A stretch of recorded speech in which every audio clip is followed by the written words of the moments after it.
Suvoq faqat devorni yopish emas, to'g'ri tanlansa, u ishlashni ham, natijani ham o'zgartiradi. Oddiy usulda vaqt ko'p ketadi, kuch ham ko'p ketadi. Katta maydonda esa ish cho'zilib boradi. Bugungi kunda qurilishda talab o'zgargan.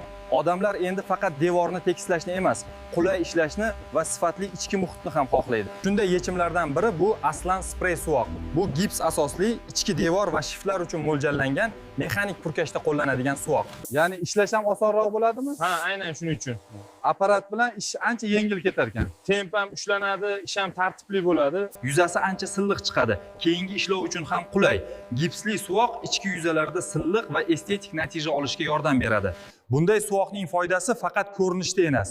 U ichki muhit qulayligiga hissa qo'shadi, komfort hissini oshiradi va zamonaviy uylar uchun to'g'ri tanlov bo'ladi.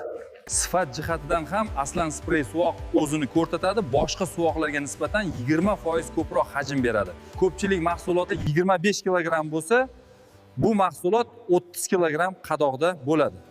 Eng muhimi, narxi deyarli bir xil bo'lsa ham, sifati va beradigan natijasi bilan yanada yaxshi yechim bo'lib turadi. Asosan apparat bilan qo'llanadi, lekin apparati bo'lmagan joylarda qo'lda ham ishlatish mumkin. Konsistensiyasi kremsimon va yumshoq bo'lgani uchun ishlash jarayoni ancha qulay kechadi. Oddiy suvoqda jarayon ko'p bosqichli. Suvoq qil, keyin rodband, 2 qatlam shpaklyovka, gruntovka, undan keyin esa fon, emulsiya, attachento yoki xohishga qarab aboy qilinadi. Aslan Spray suvoqda esa ish ancha soddalashadi. Suvoqdan keyin to'g'ridan-to'g'ri aboy qilish mumkin. Demak, foydasi faqat ustaga emas, uy egasiga ham. To'g'ri. Bugun gipsli suvoq shunchaki alternativa emas. Bu qulay ishlash, silliq va sifatli ichki muhitni tanlash degani. Biz uchun yengilroq ish, buyurtmachi uchun yaxshiroq natija. Aslan Spray suvoq ishlashda qulaylik va sifat garovidir. Ha, aytgancha, Aslan Spray suvoqni yaqiningizdagi qurilish materiallari do'konlaridan so'rang.